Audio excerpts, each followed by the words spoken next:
Hello, and this week is the return of FUT Weekly's favourite pro player, FUTWIZ Rxache, aka Louis. We discuss how his gameplay thoughts have changed since that capture event. We also talk through at the back, his 37-0 team on both Xbox and PlayStation, how to defend, his informed impressions, and an in-depth look at a cracking team of the week. Hold up though, because that's not it. We've got Dan, aka FUT Trader X, on a spooked Scream market, the Scream team, a canny trading method, and of course, a dynamite discard. I'm your host Ben, the year is FIFA 18, and you're listening to week 5 of the FUT Weekly podcast.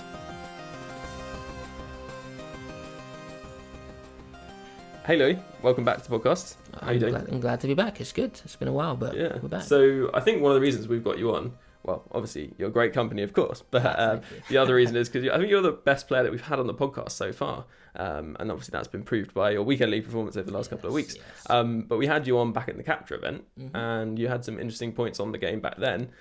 Quite interested to know whether those have changed much since then. So I've brought up a few things that I think you mentioned in the podcast, which I wonder whether your thoughts have changed since then. Let's see. It should be interesting.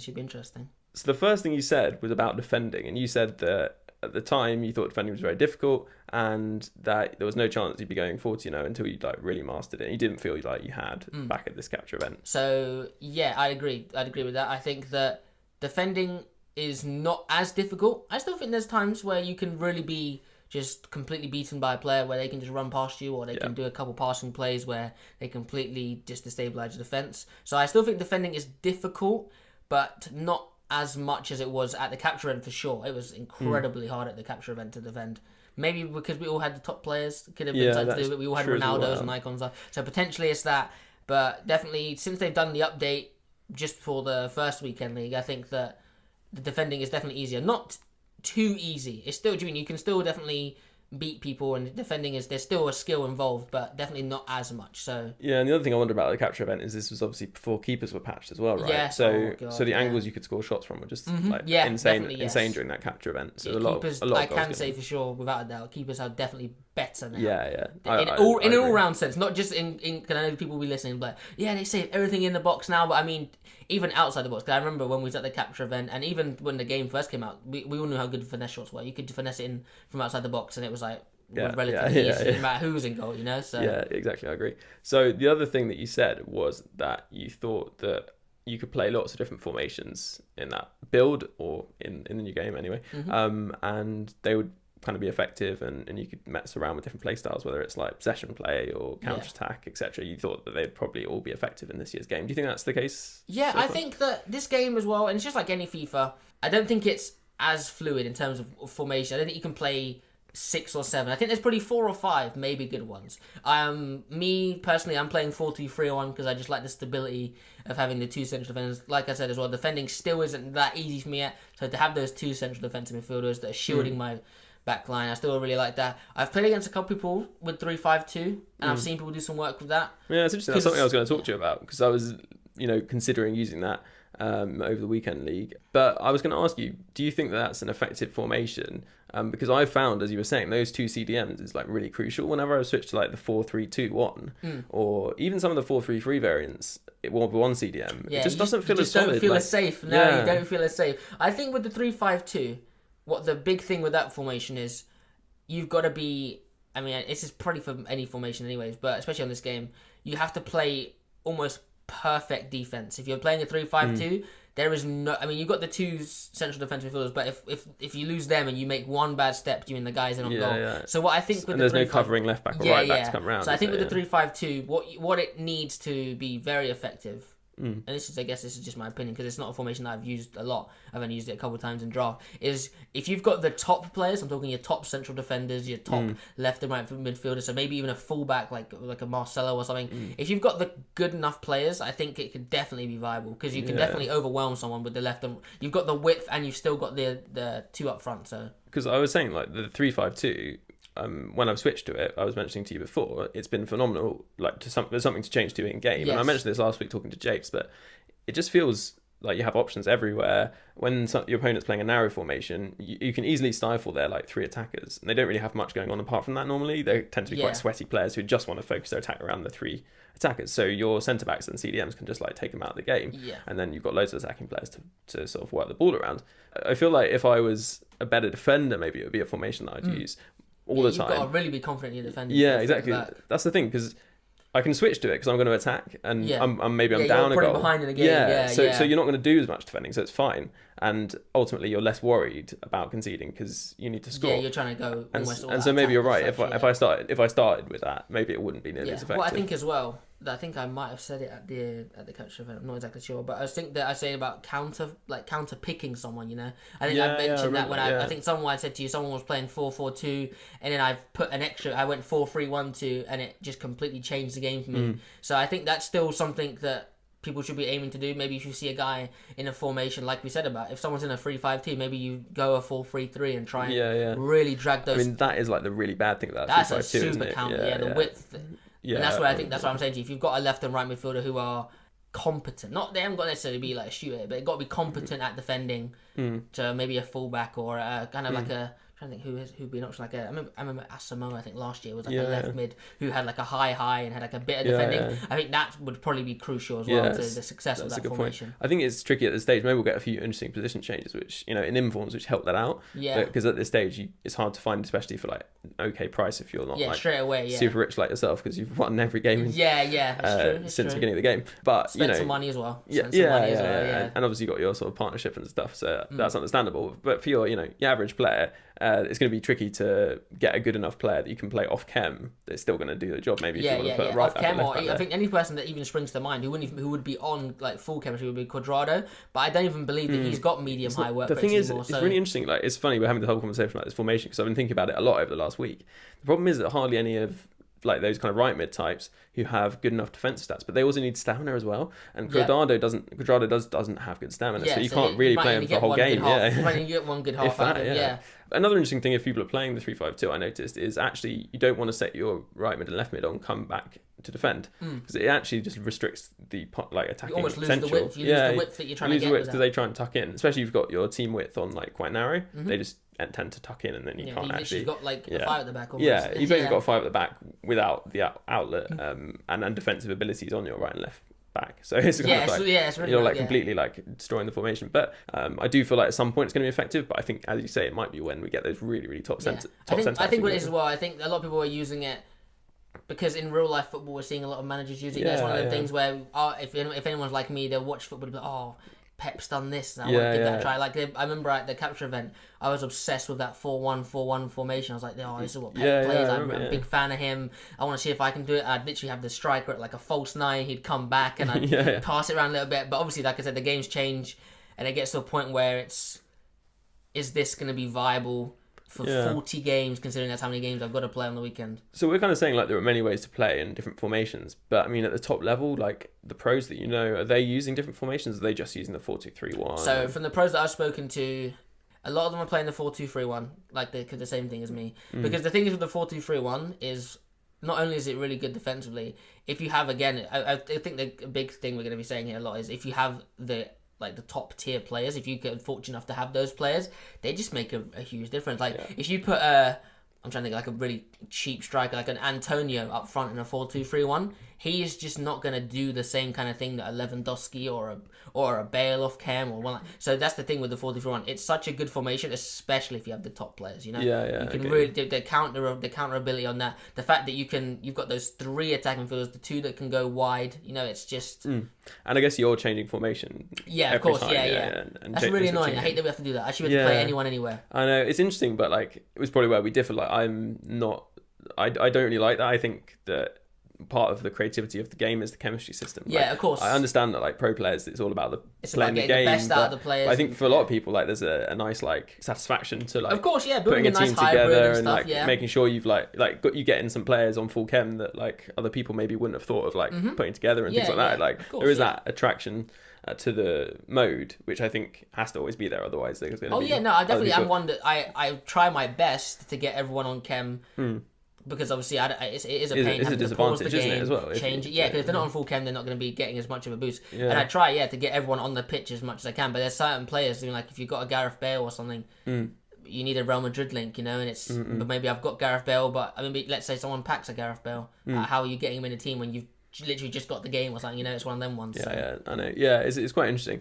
And actually, I mean, there's huge advantages to switching your team around at the start. I think personally, I just feel like it's enough of like a pain to go through the weekend league. Like, there's a lot of time. I don't want to be like pausing to switch. Yeah. I wonder so, how much time I use just changing every game. Yeah. And then if you later on in the game you end up changing again. Yeah. So let's talk a bit about the teams you've been using. I mean, we're talking about formations and stuff, but in terms of the actual players, you mentioned a few, but who are the kind of... Okay, so what's the setup you'll be going for, basically? So, if you've been following me on Twitter, hopefully some of you guys have from the last podcast. Yeah, but, where can people do that, Louis? Yeah, come on, they've got it. So I've been playing on both consoles, which is almost crazy. Some people, I get so many tweets, how are you playing 80 games? It's just because I do still thoroughly enjoy this game. I'm just as excited about it as I was at the capture event and as soon as it came out. So my Xbox team is as follows. Remember, this is, I'm just telling you the team as the game is being played in-game. This isn't the team that it will load up as. This is literally just the players I've got in the positions that they'll be playing once I've changed. So I'm fortunate enough to have Cristiano Ronaldo in my team. So he's my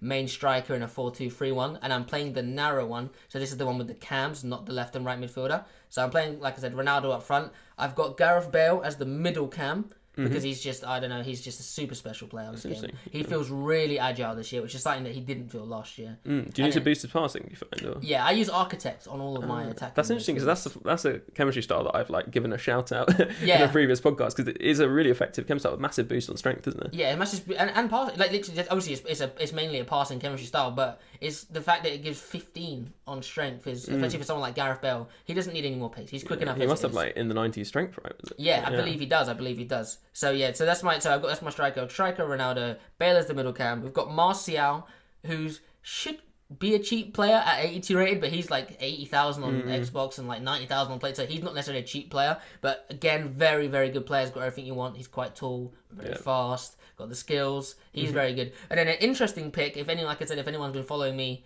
on social media, they know I've been raving about Leroy Sané, and he's someone that we used at the capture event. He had 4-star skills there, so I was very excited to use him on the game when it came out. He then didn't have them, but I didn't give up hope. I still used him. I'm a massive fan of him, so I'm using him as the left attacking midfielder. I would just like to add as well that if you're playing a formation, even with 2 strikers or anything, you want to put a left-footed on the left side and a right foot on the right side, because the cross-body shot is still the best, is still the most effective way. Cutting in and doing a finesse is very good, but when you've got players like a Leroy Sané and a Martial who aren't the highest rated players, who don't have a 5-star weak foot, you want to be playing them on the left and then the right if they're for respective foots. So that's the team. That's my attacking 4, I'd say. Then my CDMs. Remember, guys, this is in game. This is what I change in game. So I'm making a substitution here. I sub on the Thomas Meunier, the right back from PSG. Because he's got above I think he's got above 80. It's funny, we were literally talking about it last week with Jakes actually, and he was saying just he's like the best. He should have got a second inform. He scored 2 goals. I know what they robbed him. Best sub, he reckoned, like as in apart from attacking player. Could play midfield, could play defence. So he's my right attack. He's my right attacking midfielder. He's my right centre defensive midfielder. And on the left we've got Luka Modric, who's you wouldn't think would maybe be that good on this game because he's not quite quick. He's not tall. He hasn't really got anything stand out. But I think that's probably why I like him a lot, because he just does his job. He gets about his business. He just passes the ball, intercepts when he needs to if Thomas Meunier doesn't. So yeah, big fan of him. Obviously, he's given me chemistry links as well before the game starts. So that's why we're using him. And in defence, we've got Felipe Luis, we've got Varane, we've got Eric Bailly, and we've got Serge Aurier. That's my defence. I like Serge Aurier more than I like Antonio Valencia, just purely because of the 1-star weak foot on Valencia.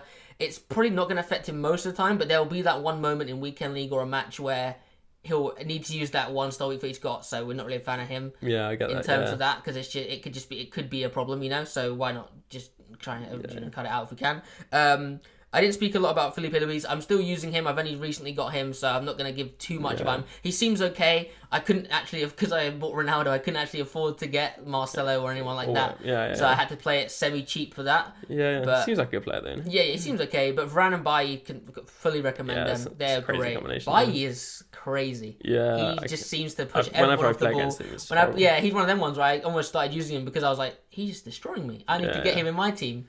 And then, so that's my defence, and I've got Navas in goal again for chemistry. I think I can get Lloris in there, but again, we're strapped for cash at the moment because we've spent all our money on Ronaldo. So I think maybe after this weekend we'll be able to get a Lloris. So that's my Xbox team. I'll go through the PlayStation one really quick because it's almost identical. The only difference is in the attack. So instead of Leroy Sané playing on the left attacking midfielder, we've got him playing up front. Then we still have Martial on the right of the attacking midfielders. We've got a new inform. I think it might be this week. We have to double check it. Roman Alessandrini. Oh yeah, he's this week. He's this week. We're going to talk about it later, actually. Yeah, we've got him involved on the left again. We need a left on the left and a right on the right. And then we've got Ivan Perisic. Interestingly enough, as the middle cam, because he's quite tall again, like a 6'2" kind of player. Got the good weak foot, which is really good. It's really important this year, actually, the weak foot. If they haven't got at least 4, it's like, I don't really want to be using I know what you mean, actually. I don't know why it is this year so much more effective, but I just think it's so important. Yeah. And then literally, guys, apart from that, actually, there's one more change. I've got Marcelo Brozovic, I think another one from this week. Oh yeah, we're going to talk about him later. He's actually not this week. But... Yeah, no, I look forward to telling you guys about him. I've used him quite a bit. Yeah, I'm quite interested to hear about that. So obviously you're playing like a crazy number of games. How are you managing that? When are you playing your games across the weekend? So yeah, I think even if you're not playing 80 games like me, if you're not a maniac like me, I think that it's crucial to space out your games just because you're playing so many tense, stressful it's genuinely like tiring playing that many games.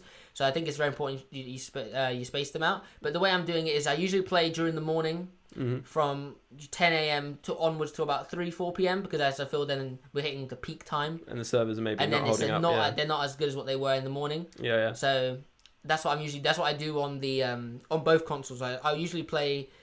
Obviously, this is all dependent as well on like rage quits and stuff like that. But if I can get 10 done on both consoles, that'd be 20 games. If I can get that done before 4 o'clock on the Friday, then I'm in good shape. Obviously, if I'm 10-0 on both, that'd be perfect. If I'm 10-1, it's not the end of the world. But yeah, and obviously you're like obviously a pro player. You get sort of sponsorship, don't you? And so that will allow you to use your Friday in that way. I guess most people aren't going to have that opportunity. Of course, yeah, because it's almost it's a profession of mine. It's something that I take obviously very seriously. So. Yeah, so I guess that's an advantage, isn't it? And then I guess you won't play again until later in the evening, will you? Or So again, what it is it's interesting because I have both consoles. What I end up tending to do is testing the servers as such on PlayStation. I'll go on PlayStation and say, "Oh, how does the gameplay feel? Does it feel quite quick?" And then I think, "Okay, well, it feels quite quick. Let me go on Xbox." And is it normally the same on both? It's usually, but then you can sometimes get caught where you're like, "Oh, it felt really great on PlayStation. Now it feels not so good on Xbox." But and do you think there is that much difference between the two consoles, like in terms of how the game feels? I think that PlayStation's gameplay is better more often. I think that in a 40 game weekend, I'll have 35 great games, like great gameplay. I probably usually win those ones too, but great gameplay feels really quickly. If it feels really quickly, it feels really quick and very responsive. Whereas on Xbox, I might get 30. So it's only extra 5, but an extra 5 games where I'm feeling the strain of the delay.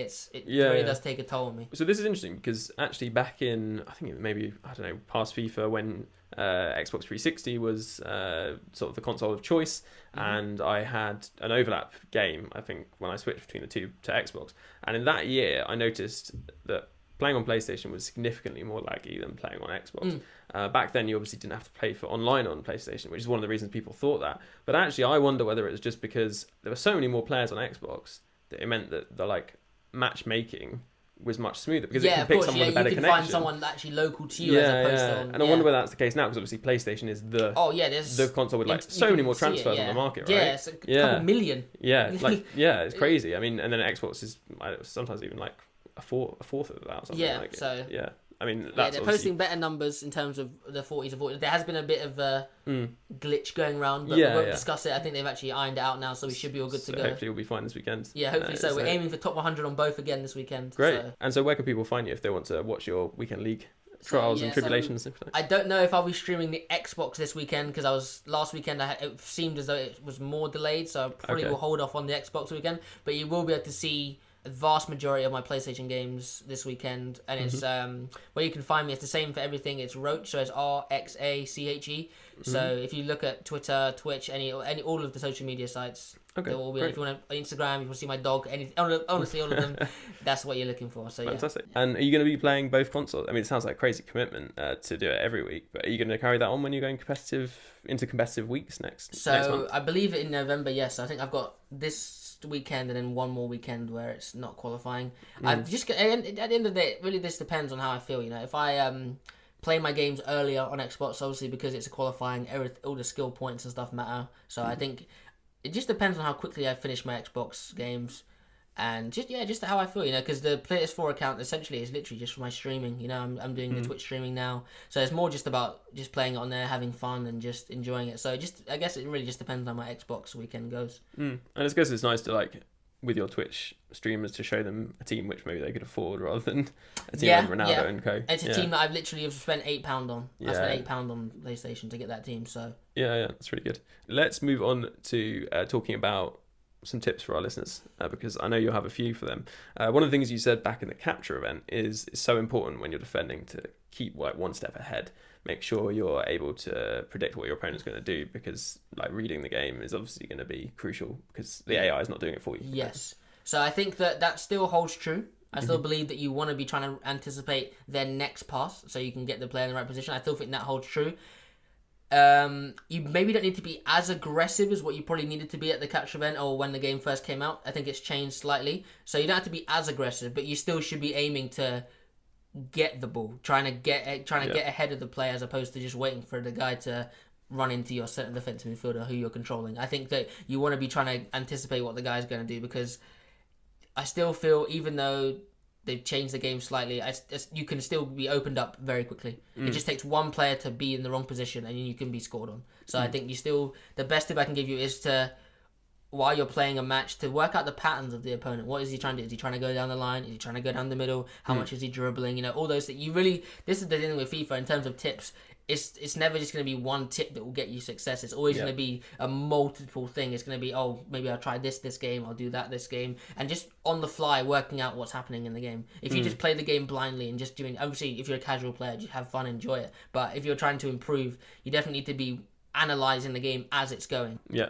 And so your kind of thing that you were saying about certain players, doing certain things, do you kind of think when you're playing someone, this player, he's that type of player, he does this thing and this thing and this thing, and do you have sort of I don't know, I'm imagining you have you mean so he goes down the line, this is a down the line kind of guy. Okay. Do you kind of think about players in that way, or do you think about individual situations and how they're going to develop? Well, I think if a guy's going to go down the line, if that's his main course of action, if he's trying to cross it in a lot, there's only so much you can do, because what you don't want to do is be so committed to not letting him go down the line that the middle gets exposed. So you really, at that point, you may just want to make sure that no one's necessarily really open, Yeah. If a guy's going to cross it in 20 times a game, he might score one. So then it's all dependent on what you do when you have the ball as well. But I think that in terms of if someone's going down the line, all you can really do is, if you're playing a formation that is narrow, then you might want to change that. Yep. You might want to change that because obviously you're making it easier for him to go down the line if he's in a wide formation and you're not. So that's something that you can definitely consider, changing to a wide formation yourself. Yeah. I think I said this at the capture event as well, that you need to have a narrow formation and a wide formation down. You need to be able to you need to have both. It doesn't matter which one you start in, but you got to be able to play both, I think, to have any success this year. Yeah, I agree. I mean, like we were saying about switching formation in game, you can make a real difference, can't you? Oh, yeah, it makes a huge difference. So I think one of the biggest things that people have problems with in this particular game is the tiki-taka. Well, it's not tiki-taka, it's ping-pong passing, where people pass really quickly around the D and then just take a shot and it goes in. It seems to me whenever I come up against someone who's good at that, it's almost undefendable. But what do you do? What do you tend to do? I mean, I know it's hard to describe, right? But... Yeah, I know exactly what you're on about. I think it's really tricky because the passing, in terms of the ease in which you can do it this year, is definitely a lot easier than what it has been in the last couple of years. People are having 90% passing accuracy almost every game, which is crazy. So all you can really do, it's hard to say because with the way that the game plays now, you might want to actually just let him get in the box. It's crazy to say that because you might want to let him get in. Get a good keeper. Your keeper might actually make a better save in the box. But no, in terms of if they're playing that kind of style, all you can really do, I think, then is really try and read the next pass. Yeah, so close the gaps. Yeah, you want to close the passing lane. Yeah, which obviously is something that you should be doing with the instructions on your players. Yeah, because so I feel like CDMs those definitely. Yeah, you see, if you're playing with two CDMs or your middle CM, you definitely want to be telling them to cut the passing lanes if your opponent's playing that style. That's interesting. Are there any other instructions you might have that you always use? I think that stay back while attacking does work, but you got to be careful. I notice a lot of it when I'm watching my friends that they'll end up triggering the guy to go forward with the left bumper or L1 Oh, anyway, yeah, and then they'll be like, oh, where's my left back or where's my foot? It's like, well, you've just run him up, so make sure you're careful. That's a really important thing that people forget, is that when you hit RB or R1, it means that a player comes short towards you, Yes.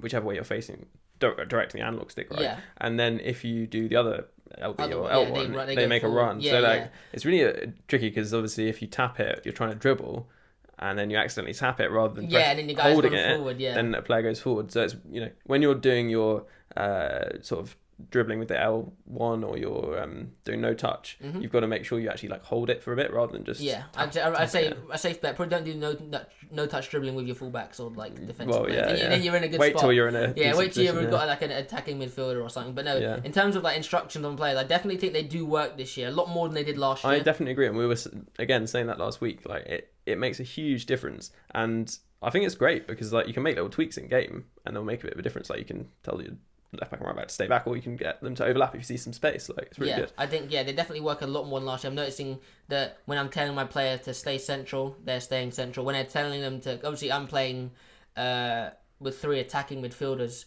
and I have them all set to get in the box, and I'm seeing all 3 of them in the box. So I definitely don't think they're a waste of time this year. They definitely are worthwhile putting on. But again, it's obviously what suits your style of play. Maybe your CDMs, you want them to man mark. Maybe you want one of them to man mark. Maybe you want one to cut. But do you mean it's all dependent on how you play? Yeah, I totally agree with that. Right, Louis, let's give you a bit of a break while we talk market and investing. We'll hear from you in a bit with your team of the week and player reviews.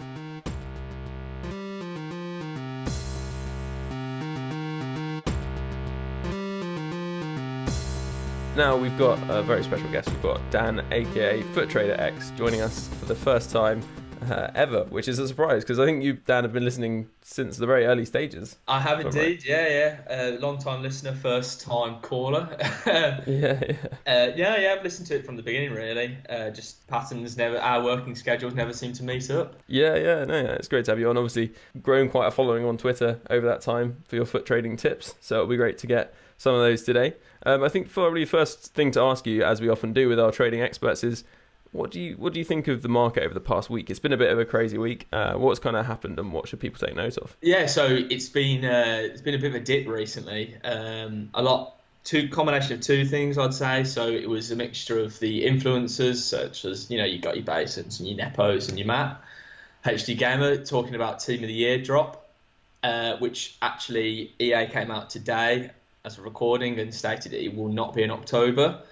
So, but a lot of the kind of discussion videos around that and were released, which meant we saw a dip in the market. Also, with the Scream Team dropping, obviously lots of packs opening. You got your Castro kind of dropping, like hundreds of thousands of points, which just caused all your kind of mid-tier golds and actually your top tiers to just drop. We're seeing 30, 40k losses on your Pogbas and stuff like that. Yeah, and so you think the market's taken a bit of a hit over the last couple of days, and that's likely to recover. Probably as people are listening to this podcast, it might have recovered a bit. Yeah. As I mentioned earlier, the EA came out and said that it will not be in October. I think we won't see it increase to the levels it was before. But I think people who sold their teams will try and get back some of these players, some of the top tier players. So I think the prices will more stabilise and a slight increase, but nothing to really break the bank. And so in terms of kind of specifics, we did see a significant drop in your like kind of regular gold card, if you like, the likes of, I don't know, let's say Buffon, for example, dropped significantly. But I didn't really see that in sort of like, I've got Crespo, for example. I haven't really seen him take a hit necessarily. It's kind of strange.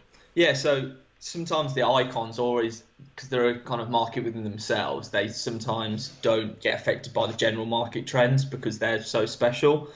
So sometimes you do get like your Crespos or your Roberto Carlos, and they will, because they are so desirable, they will hold their value. Whereas say your Salas and your Buffons are less desirable, they will drop. So right, got it. So I'm saving up for Laudrup at the moment. So if I was the general player and I saw this bit of a dip happening, I wouldn't panic sell him personally because I'd worked so hard to get him. But Yeah, I I see what you looked to mean, yeah. offload some of the lower players who I could possibly rebuy later on in the week or month. Yeah, who aren't going to make a like massive difference. Yeah. Someone like Buffon, you swapping for Donnarumma, I don't think you're going to see a huge difference. No, but you Good always example. say, especially if you got a hybrid or you got something on the go, something like team which you require the chemistry of the legend, then you are more likely to hold him. Yeah, that's a really good point. Yeah, yeah. Cool. So that's the market, I think, in a nutshell. In terms of the fact that we've got you on, it might be a while till we get you on again.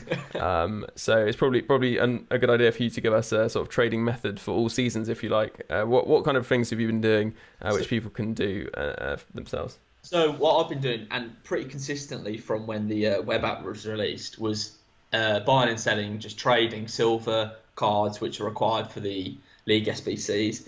And it's not the most glamorous of methods, but it consistently works, which is what you need. It's kind of that background coin. You just constantly have it turning over. So you got obviously your Mexican players and your Russian league are the two leagues I stick to mainly. But you can even drop down to bronze players. So I found in the Turkish league, some of the bronze players are trading's really good. You can pick them up on bid most of the time for 150 to 250, and then selling on for 650, 800. But I find it best to do it on the mobile app, on the companion app, because I can quickly just compare the price and scroll through as quick as I can to find what the general price is running for, and then try and win him on bid for, say, half or just over half that value. So you'd just be searching for like silvers in that league in general. Yeah. And then just do a quick compare price. Yeah, I'll either go through positions sometimes. Obviously, your left back, right back, left mid, right mids. Or I'll literally just put, say, max bid 450 coins, and then just look down. And after a while, you get to know the prices of the players. So you'll say, oh, there's a centre mid plays for, I think it's Fenerbahce in the Turkish league called Gundogan, and obviously it kind of you just recognise him, and I'll see him with 200 coins, and I know he'll go for 1.9 or something, and if you can win him for under 1,000, you're making 700-800 coin profit on each one. But if you're winning, say, 10 of them every 5 minutes, it's 5-10k profit. And if you just do that for, say, an hour or 15-20 minutes a day, it really does help build your coins slowly. And that's kind of something you can do when you don't have many coins. Maybe you've got it held up in a team or something, and you can just get going with that in the meantime. Yeah, you can even if you've got 2,000-3,000 coins in your account, you can just buy and sell one or two at a time, wait for them to sell, then put the profit back into it again. Great, that's a really good method. So let's talk more specifically about what we can get up to this particular time of year. As obviously Scream's going to be the big thing. Can you think of any particular methods you would use around Scream? I mean, I know listeners should bear in mind that we're recording this on Monday morning, so it's quite early Monday morning, so it's possible that things would have changed when they're listening. So obviously you've got the desirable players in the Scream team, and then you've got the less desirable players in the Scream team. So you've got players which I've picked up. I've got Forster, Sacco. You can go for, is it Van Dam? He's I'd say the least desirable player, and he's going for around 20k at the moment. So if you can kind of pick him up, if the SBC drops where you require, say it's the guaranteed Scream item pack, then you'll probably have to require another Scream team player, which will see their prices peak. But also 83s, 84s, they're always quite desirable because squad ratings. And then presumably we've got the fact that we could potentially see some player SBCs. Last year we saw 3, didn't we? I think Payet, Mario Gaspar and Douglas Costa. So could we see that again? Because that would really presumably boost the prices of those Scream items, because there's no return of a Scream item for submitting those. So it would just take those off the market. Yeah. If we see them, obviously, I think last year even your Pantilimons were going for like 40k plus, which is absolutely crazy. But the position changes were quite good. So if they did that again, you could maybe see Ribery as a central card, and then that would be quite desirable. Say if you got Ribery, maybe Delafeo as a central one, then that would really see a big spike in the player prices. Recommend picking them up. Also, if you can get one that fits into your team, So you can try and make use of the boost, or if it doesn't drop, it's not a complete waste. I have a BPL team, so I've got a couple of BPL players. It's just fun to play with them. Try as many cards as you can, and in the long term, if it makes you profit, it's always a bonus. And so are there any other kind of screen cards which you quite like the look of? Because we've got a few interesting ones, especially that position change Perisic. He looks unreal. To be fair, I've seen a lot of people playing him as a striker. He's without the boost. He's got that 85 pace, which is top tier for a cam. And he's got the physical and the kind of shooting and all-round stats to go along with it. But once he gets that boost, it is apart from his defending, it is all 80 plus. Yeah, looks really nice. And actually, I know it's something that we'll talk about later with Louis, but Inform Brozovic gets a perfect link to him. So it's a really nice little combination you can use. And Inform Brozovic is really highly rated by people as well. So I think it could be a really good card. And do you think that he could rise, or is he a player which is that's going to be his value? I think Perisic, it's hard to tell. A lot of the screen players will dip after the because the boosts are ended, but because of his position change, it makes him a bit more desirable. Unless he gets another inform. He got quite a few informs last season, but unless he gets another inform with this position change, I reckon it will hold its value and increase over time. So are there any other players in this team that you kind of identified as looking pretty good? Well, I noticed, and I've seen it on Twitter as well, the nice little nod that EA have done to Kluivert and his son.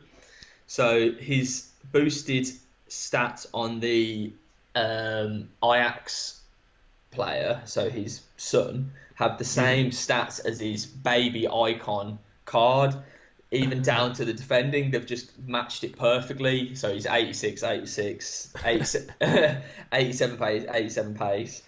Interesting. So it's a nice little nod. And then also they've done the twin bender stat match as well, so they've got the exact same stats and the exact same position, which I thought was a nice little nod. Yeah, and I think talking of which, about these kind of interesting little quirks, another interesting kind of quirk is that they're going to be boosted at random times throughout the year. Well, I say random, there'll be specific reasons, I think spooky times of year. So that's quite interesting. I think potentially one of the ones that you can almost guarantee is going to be like Friday the 13th, surely, when that comes around. The first thing when I saw that is I quickly jumped onto my calendar and I looked for the first Friday the 13th, and the first Friday the 13th actually is in April. So that's quite a long term. Yeah, but they must have other things in mind between now and then. Maybe, I'm not sure when Day of the Dead is, but some that's true. Festivals and holidays like that will hopefully see a boost, and if you can predict them ahead of time and no one else in the community sees it coming, then there will be big profits to be made. And even if you spot a day, the community generates hype around that day, sell into the hype, and even if it doesn't happen, you're going to be pretty happy, aren't you? Yeah, one of the things I've learned this year is always sell into the hype. The community does. This year, especially with the amount of trading going on, the community really does build it up and up and up, and sometimes there is quite a big fall after. Yeah. So another player that I wanted to point out, just because I quite like the Scream cards, which start off pretty cheap, but actually look like kind of pretty beastly when you use them over this boosted weekend. And one of those would be Boateng, because Boateng is a card who, and not a lot of people have obviously probably used him this year, but he does have 4-star skills and 4-star weak foot, and he's a tank of a man, very strong, very, very good on the ball. And he's someone that when you look at his Scream card, you just think he's bound to be a good player. And in a league where perhaps you're missing that kind of big 4-star skill striker for sure, he's got 83 pace on the card, 88 shooting, 83 dribbling, and 84 physical, 82 passing, so really well rounded. But yeah, he looks really solid. I'd quite like to try him out just because I think he'd be kind of almost Ibra-ish in the way that he plays. Bit of a cliche in the FUT community, isn't it? The Ghanaian Ibrahimovic right here, potentially for this weekend only. So look out for that. I think he could be quite good, and he's only sort of sitting around 25, 26, 27k or something like that at the moment. So he looks pretty good. So before we move on, is there anyone else you want to bring up? I'm looking at Masonda, to be honest. I've used his base card in the beginning of FIFA, and I know you do like a good skiller. Yeah, 5-star. When he does get his boost, he has got the pace to to kind of really make him effective on the right mid. Right. I'd play him as a right wing personally. If I could see, it's very unlikely he'll get any informs this season, as he doesn't really get any game time for Chelsea. So I could see him being a desirable card throughout FIFA, to be honest. Yeah, no, I definitely could see that. His card doesn't look terrible, to be honest, and the boost on his 76, it's kind of decent for a Scream card. You know, you got some all right boost in there, and like he's perfectly kind of usable in like a cheap kind of skill side, and it's quite a fun card to use. So maybe people will be interested in that even after Scream's over. But for the weekend, like if he's not expensive, so he could be worth picking up. Also, one of those frustratingly unusable perfect links to Hazard as well, but he's on the other side, so it's not particularly helpful. But yeah, I think that's kind of us done in terms of Scream cards. I mean, the thing about the Scream team is that they're all pretty good, like because of the nature of the cards they pick, they're all going to be quite good. I'm sure everyone is looking pretty closely at it, the players they might want to pick up. So as you can probably imagine, Louis, who we've got on the podcast, being a pro player, is not particularly using any low value cards this year. So I was wondering, Dan, whether you might be able to help us out and bring a dynamite discard to the table for this week. Yeah, I've been thinking about this for a while actually. As soon as I saw him, I did think the first thing that came to my mind was the dynamite discard. And I've used him pretty much from when the game released to up until now, and his role has changed in my team. But originally, the player is Ndidi, the Leicester midfielder. Yeah, the Leicester CDM. So he also gets that perfect link to Musa, which is perfect for your sweat team. But he is a CDM playing for Leicester from Nigeria. But he has 74 pace, 78 defending, and 80 physical on card. And being 6'1" as well, he's got a bit of height to him. So originally he's got high defensive work rate and he's got medium attacking. But originally I started him as a CDM or centre mid in my team. But now I use him as the kind of impact sub, but to kill the game rather than to try and win the game. Mm-hmm. So I'll bring him on for my David Silva or Wijnaldum or someone when I need to hold on to a lead, because he's got very good stamina, so when he comes on, he really can just run when all the other players are tiring. Also, he's only 500 coins, so you can't go wrong really. And as a trader, I'm always looking to the future, and any BPL player really, at some point in the game, they will always be required for an SBC or a marquee matchups or something, and their price will go up quite significantly. I mean, with basic, as you imagine, you probably got him on that. He's got really, really well-rounded stats, because obviously basic boosts pretty much everything, and you got solid short passing, 82 strength, and 88 stamina as default, which is really, really, really good, and 87 standing tackle, which is pretty crazy, and decent agility, very good acceleration as well, considering he's decently strong. So yeah, nice card, and thanks for providing that today. I think we would have been struggling without it. No problem at all. Great. Final thing, I think, is just a couple of questions we've got in. Our first one from Lethal Lacazette, who asks, considering Khedira got a hat-trick this weekend, Ozil had a pretty amazing game for Arsenal, and there's one more, Depay, of course, I think got a hat-trick for Lyon as well. Are we kind of missing out on potentially some really, really nice Team of the Week items, because they're all in the Scream team? It's quite amazing. I bet EA are a bit annoyed about this, because really some of those cards say Depay, he with a boost, he will be very deadly. But whether they make it into the Team of the Week, no one seems to know actually. I'm surprised no one's actually asked the EA live chat if they will give an answer. Classic, yeah. But I would say personally, I don't think they're going to put them in, just because it will cause a few too many headaches. We were talking before that they will go out of packs on the 29th. The Scream team, yeah. Yeah, and obviously the Team of the Week will come out this Wednesday. So if they were to do it, maybe that the Team of the Week item wouldn't be available until Sunday, but that'd be a first for EA, I think. But it's all up in the air at the moment. So it's possible they could be in packs for like a couple of days. Which happened with Morata, with one to watch, I guess. Yeah, and I think that would make it quite a rare card then. But personally, I think EA might just stay away from it, because it would cause too many headaches in the future with situations like this. Yeah, it's a good point. Yeah, I mean, it'll be interesting to see what they do. It will certainly set an interesting precedent longer term as well if they do it. But it just seems a shame because obviously they would have been really, really good team of the week items, wouldn't they?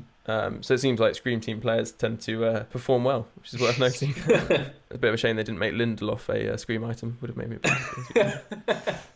So let's move on to the second question. Marcus asks, to you personally, Dan, how much time do you spend trading per day or per week? And what's your best ever trade? So per day, it's kind of like a bit of an addiction, really. You are constantly just, say I'm at work, I'm just constantly checking my phone, checking FUTBin, see what the prices are doing. You know, constantly backup listing, say, all my discarding forms, looking for lazy buyers, for example. But I'd say on per day, I'm probably spending a couple of hours easily just on my phone. My phone battery doesn't last 5 minutes at the moment. It's just constantly running the companion app. And then when I'm back at home, I'll do a little bit trading on the console. But obviously, when I'm home and I've got time, I'll smash a few games out, you know, try and get through FUT Champs or get divisions going.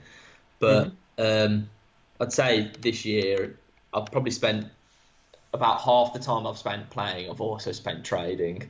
Because actually, do you think this year has been particularly good? I think a lot of traders have felt like there's been a lot of money to be made in these sort of early weeks. Yeah, obviously last year being the first year of SBCs, then it was kind of all up in the air. No one really knew what was happening. But this year, at the beginning, when the companion app and the web app came out, we all kind of knew the trends to happen. So you buy early, and then the players over time will increase in value. And if you can predict the ones to watch cards, you get in early there. There's big profit to be made. Obviously, this year it's been a lot better, and there's a lot more traders out there, which sometimes is good actually, because it kind of makes you step up your game. You see a lot of people predicting things, so you think, I need to get onto the hype before it builds and builds and builds. A lot of kind of amateur traders, people who just think, yeah, I'll go and pick up some, say, Aston Villa players for the Midlands Derby, for example. Whereas like most traders will have picked them up about a week before. Yeah. You can sell for guaranteed profit because you never know what EA are going to do. They're always going to throw a curveball in there. Just like Yasin follows me on Twitter, and I'm pretty sure he just follows me to see anything I tweet. And then he will kind of look at the community and think, oh, well, they're all saying this, so I'm going to throw that out there and just throw the into the trader pile and just see what happens. Yeah, exactly. The second part of that question, just can you think of a particular best ever trade that you've done, something you've been particularly sort of pleased about? I'd say my best one this year was on the web app. I picked up 4 Rashfords for 8.8k and then sold them for about 39k at the best. And then previous years, I remember I think it was FIFA 12, I think I sniped, well, it wasn't really a snipe. I picked up El Shaarawy, the silver El Shaarawy, the 5-star, for something crazy like 4,000 coins. And he was like ridiculously expensive back then, wasn't he? He was unreal. He was probably my favourite FIFA card ever, and I picked him up. I didn't even go out to snipe him. I just thought, let me just check his price, see how much it is. I know I won't be able to afford him. Checked it. And then I just saw it. I was like, okay, I'll buy him. And was that like sort of 100k or so? Like, yeah, I think it was about 130k. Wow, yeah. So. Lovely. Great, well, fantastic to have you on the podcast finally. Dan, thanks very much for joining us. Yeah, no problem. Thank you very much.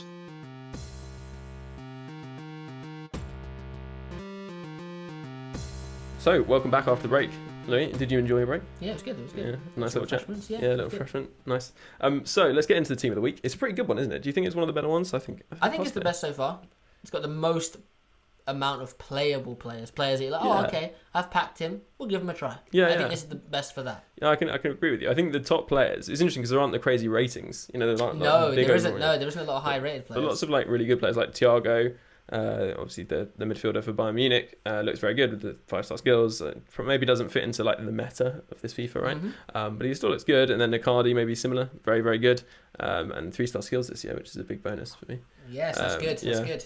And Immobile looks quite good as well, but I don't think he's... I'd maybe even say Blotti might be better, even his regular card, because 5-star weak foot versus 3-star, right? He's caused me some problems. He's a bit lethal. And then I think you were saying Sterling's definitely a player that, you could see yourself. Yeah, for me, I think your Sterling, your Jesus, they're your two meta. They're your meta players. These are the guys that you probably already have them. Yeah, you might have. You might have already got their normal cards. So these are the kind of guys you might be okay. Well, this one's going to be even better. Those are those cards right there. Sterling. So, I mean, just rapid. Yeah, I had this with like Juan Jesus. I actually packed in, and then Horace. Obviously, you met when he came up before. He was saying that he'd packed him and then like had him on the bench and was using him as a super sub, and then didn't realise that he was like 60k or whatever. And he was like, "Wow, this guy's really good. Like, I wonder whether people have like clocked on to how good he is." Yeah. And then like compared price and was like, "Oh wow." Yeah, then you realise actually, like, it's quite crazy. expensive. Yeah. So in saying that, I don't think like 412,000 for is what he's saying is prices at the moment for the inform. That's not like crazy expensive. See, this is the thing, right? On face value, you think 400,000 coins. For That's an 84, yeah. For an 84 rated player, you only an extra 100k. You can get a Gareth Bale who's a couple ratings higher. But in terms of the league he's in, the nationality he's from, the team he plays for, he's actually a striker. He's got everything you'd want. That's the thing. He has so much good about him, as well as being just good on the game. You know, because you have those players. There's a couple in this team of the week. Like you've got your Kimmich, where he's a great player, but. And he's in a good team, good league, but not in the right position. Yeah, there's always something slightly wrong. He's not a good right back. Juan Jesus, he's got everything. So not Juan Jesus, Gabriel Jesus. Yeah, Gabriel Jesus. Juan is the centre back now. Yeah. So I agree with that. No, he looks really good. Justified price. I think it's a shame for me he's not like in another league, because I'd happily like use him. Yeah, you take the dip in price but just for the awkwardness of putting him in. The team, if you put him in a Portuguese league, I'll link him in somehow. Yeah, exactly. That's what I mean. But yeah, no, he looks really good, and Sterling, his teammate, also pretty amazing. But you were just saying Kimmich there. He does look really good, doesn't he? I mean, insane. He looks very stats. good as a centre back, a centre defensive midfielder, as a centre, just not a right back. Yeah, which is really unfortunate because that's the position that he's at. Because he's got quite low sprint speed. I think his base sprint speed is only just above 70. So you're going to struggle against the really, your Sanés, as we were saying. Yeah, what happens if Sterling's running at him? Then you're in exactly. trouble. Yeah. So, but yeah, as a little position change, maybe moving him into centre mid could be really nice. Other players that look decent, we've got Fekir, who I actually tried very briefly and was worried that I was going to lose loads of coins on him, so I just sold him. Quickly. I didn't make a loss, and I thought, considering he didn't feel that great, I think possibly he's one of those players a bit of a master of, like, jack of all trades, master of none. Like, he doesn't have... Do you think maybe another inform or two, then he becomes a good player? But then... And he does have good composure, which I think is important. But the thing is, his 3-star weak foot, we were saying earlier, I think it's crucial this year, and I was really struggling. Anything on the right foot, because his left foot was a real struggle. This is the thing. I feel like on this year, 3 feels like 2 and below. Yeah. But 4, I'm like, oh my god. Feels like almost basically 5. Yeah, it might as well be 5. That's how good it is. Yeah. It's really interesting. It is interesting that. And then some other players to kind of shout out in the first 11. Fabra. De Gea's got to get a shout. I mean, I'm not spending the money. I'm not buying him because he's expensive, but his normal cards. It's so good. That's a good point. I didn't say any high rated players, but obviously goalkeeper. He's the only one. He's really high rated, and obviously looks really good. Will be good, but yeah, 500k on a keeper is a lot at this stage. But you better have a good team. It's a lot at any stage. You better have a good team to be getting him. Yeah.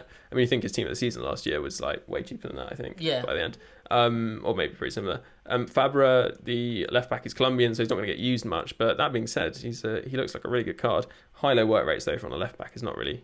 Yeah, it'd be interesting to see how. I'll keep my opinion close to my chest in terms of the work rates. I'm not sure how much they have an effect. I'd have to come back. Do you think? Yeah, that's a good point. Actually, I haven't used any like high-low. I think Dani Alves is the one I can think about. Yeah, he's the one I've ever used, and I haven't used him this year actually. Okay, yeah. So Belushi, another player, looks fairly solid, but nobody's really going to use him because he's an Argentinian league. And yeah, I think the last player to mention who's kind of might as well be a substitute, if you know what I mean, is Perisic. He's got nothing outstanding. 52 pace. He's isn't gonna, not even league. That good. Nah. Defensive leader. So on the bench, first player is actually I think quite decent. Lecomte. He's a French goalkeeper in Ligue 1, so he'll be a decent player and maybe a budget option. He's quite cheap actually. Instead of sort of informed Ruffier, Zaha, he looks great, doesn't he? He's kind of in that sort of Sterling. Jesus mould. Yeah, he is. He's the fact that he's central, I think, is good in terms of if you've got the coins to afford him, but it would have probably been a cheaper card if it wasn't central. Yeah, that's a good point. Yeah, because the fact that he is a striker, I think that's inflated his price a little bit. But no, he does look very good. I'd be interested to see what his finishing is because I know it didn't start off great. Yeah, I think his finishing isn't terrible. You'd probably want to use a chem style on him to get the most out of him. You're looking at 81 finishing. So. Okay, so we're getting there. I still, definitely want to get it a bit more than that. He is quite strong though, isn't he? He's got 79 strength, which for me is really good on a fast striker. Yeah, decent stamina as well.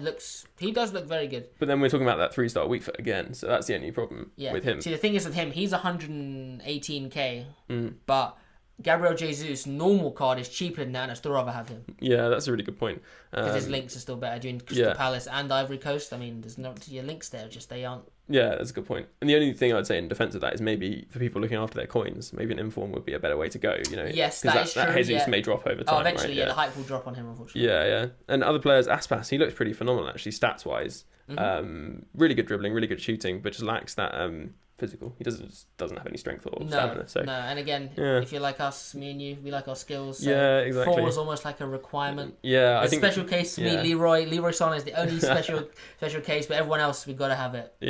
I mean he's a high rated card as well, which is always like nice to have if you want to pick him up or have in your club for SBCs and stuff, right? No, I think he could be good from the bench, maybe interesting. Interesting where player. you'll be using his just straight up dribbling, whereas at the beginning of the game you need a bit more skills to really beat a player, you know, whereas if they're more tired in the second half or the extra time, if you get to that, then I think he could just probably run through because he's got good dribbling. So yep, I would totally agree. And so moving on to a legend from last year, as far as I'm concerned, he was phenomenal. A lot of people who've listened to the podcast for a while will know I went on about this card a lot last year. Al Sommer.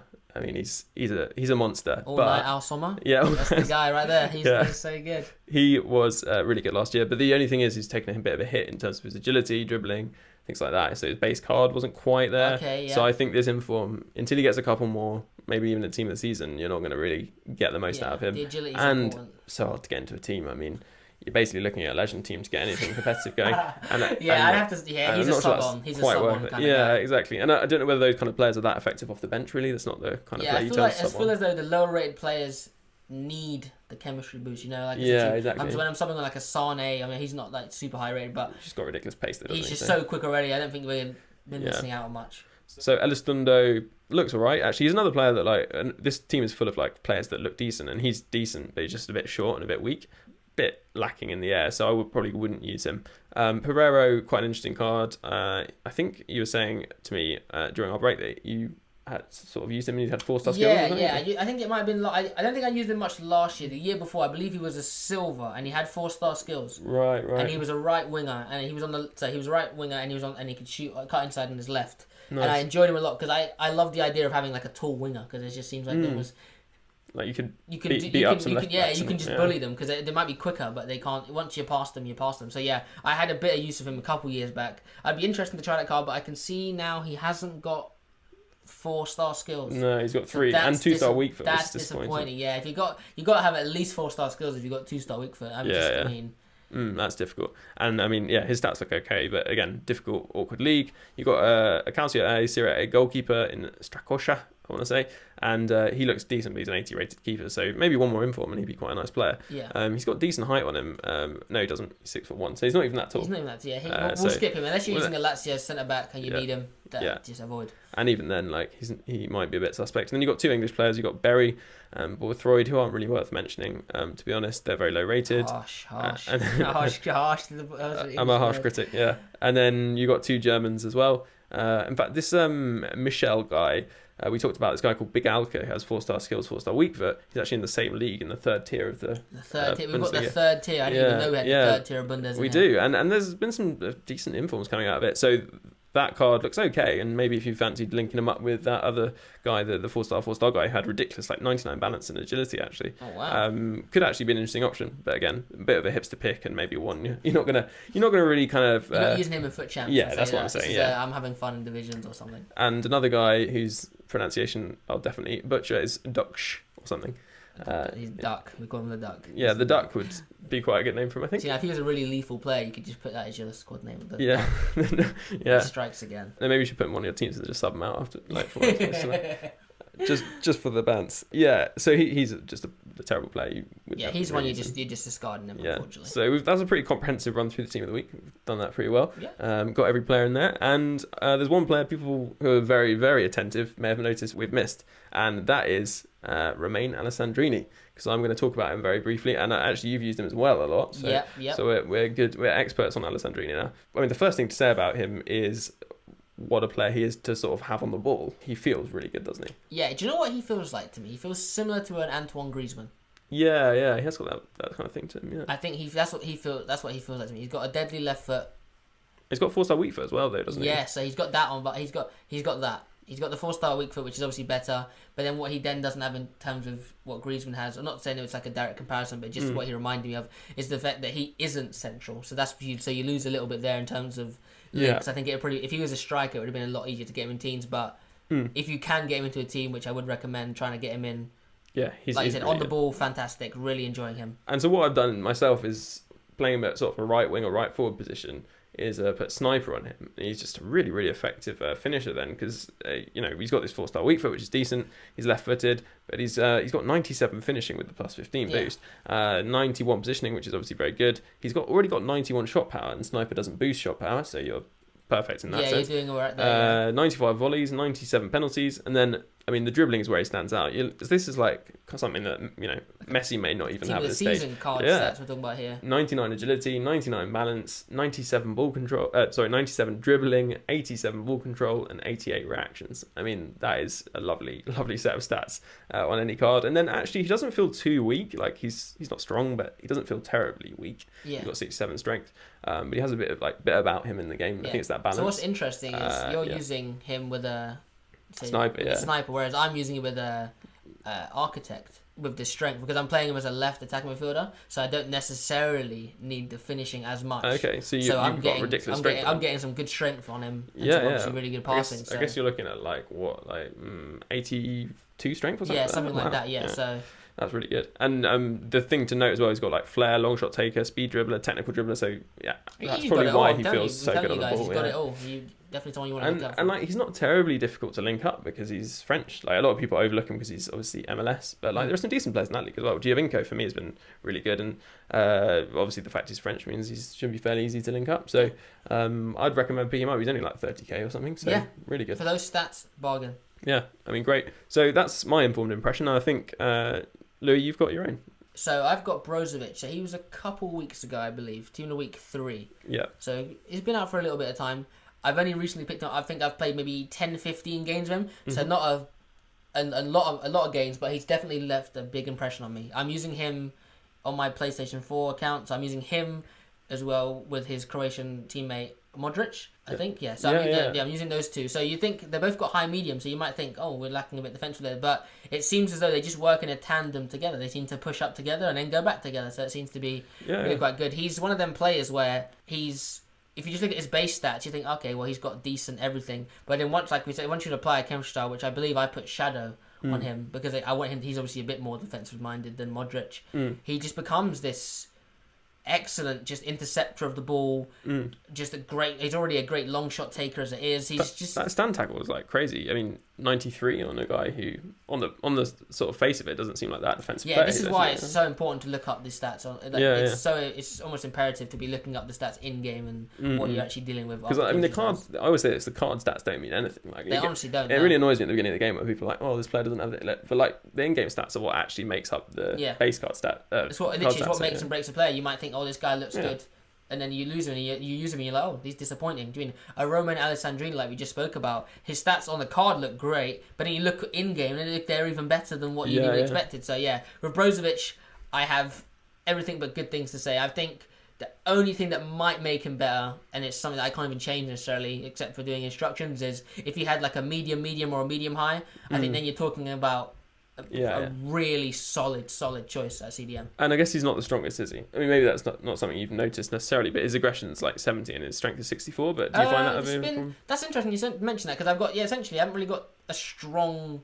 midfielder in terms of the two CDMs. I've got Modric and, like I said, Brozovic. It seems to be okay. I'd have to play. I think I only played 15 games. None of those were in FUT Champions, where I think he's really is a real test. Right? It's a real test. Yeah, I'm in Division 1, but again, I believe that if you're in Division 1, you play between 1 to 3 anyway. So I could be playing someone in Division 3. Yeah. So I guess he could be a guy you might put architect on him. He could be another one. If he gets another inform, so his defending goes a little bit more, then maybe an architect's the option. No, he looks great, and it's interesting because obviously he's a cam, but he's obviously doing the business at CDM. And it's always interesting when people make changes like that. You change an attacking player to a defensive one. Modric you could easily play as a cam as well, but he's more of a true CDM. CM even. Well, his pass is just amazing. But as you say, Brozovic's passing also great. 88 short passing, 86 long passing with that, and he boosts, and fantastic ball control, dribbling. And yeah, pace surprising as well. 88 acceleration and 83 sprint speed. And decent long shot. I'm enjoying him a lot. Yes. Right, so that's Rxache. So thanks very much, bro, for joining us this week. That's good. And yeah, where can people follow you? I mean, I know you said earlier, but just remind everyone. Yeah, so you can find me at Roach on Twitter, on Twitter, Instagram, Snapchat, all of them, Twitch, all of them, YouTube. It's Rxache.